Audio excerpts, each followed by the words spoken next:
contesto di quel percorso organico di cui accennavo prima, iniziamo proprio con una sala che è completamente dedicata agli artisti italiani che hanno partecipato alla Biennale del 1948.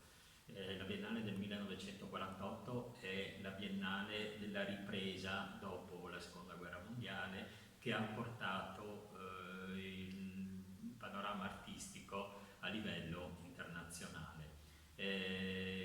Qui dietro di me ci sono due esempi di Emilio Vedova, due opere di Emilio Vedova, che appunto ha partecipato alla Biennale del 1948 con la sala dedicata al movimento del Fronte Nuovo delle Arti, del quale appunto in collezione De Martis abbiamo tre esempi di opere di Emilio Vedova.